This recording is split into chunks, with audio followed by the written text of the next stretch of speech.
Woody Allen started making movies in the 1960s. His films have picked up 20 Academy Award nominations and 3 Oscars. But in recent years, he hasn't sold that many tickets or satisfied all of his fans.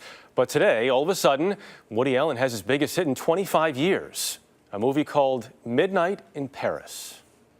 I mean, this is unbelievable. There's no city like this in the world. You're in love. It's sunny, it's warm. It's about Paris when it's at its most beautiful.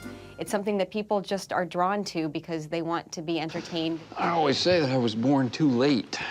For me, La Belle Époque Paris would have been perfect. It is very much a Woody Allen movie, from the the main character played by Owen Wilson, who's the sort of the chronic complainer in the Woody Allen mode. Your father defends the right wing of the Republican Party, and I happen to think you've almost got to be like a demented lunatic. Okay. Owen Wilson, this is Woody Allen's own admission, Owen Wilson was a real departure for Woody Allen in casting. He was a surfer guy with blonde hair, and even Woody was wondering, how is this guy going to fit as the lead of this movie? But he actually does a great job because he can be slightly neurotic without making people uncomfortable. Because you know how I think better in the shower and I get the positive ions going in there? It's bringing a lot of people back into the fold who had been fans of Woody Allen, who were consoling themselves watching the DVD of Hannah and Her Sisters or Crimes and Misdemeanors over and over again, waiting for the next really, fun, satisfying Woody Allen picture to come out.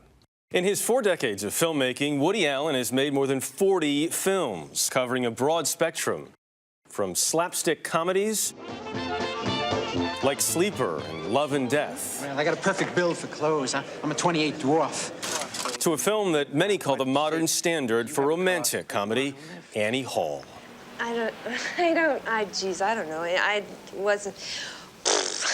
I probably watch Annie Hall once a year, and it never gets old, or Purple Rose of Cairo, or Zelig. You look at these 40 movies, there's a pretty good proportion of them that people are still going to be watching, 20, 30, 40, 50 years from now.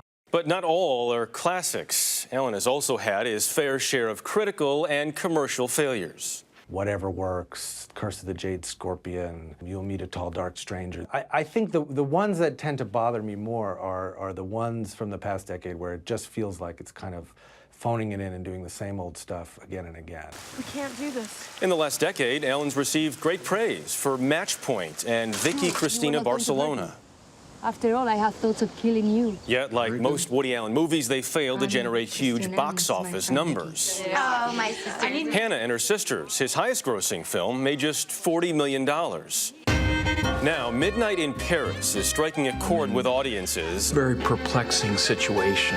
On track to become his most successful movie ever. Midnight in Paris is coming out during the summer movie season, which is filled, especially this year, with superheroes and huge special effects, and it's really smart counter-programming. You're interesting, too, in a lost way. Lost? Every element in it just works together in this lovely, almost effortless way that I guess after you've made 40 movies, you kind of figure out how to do it.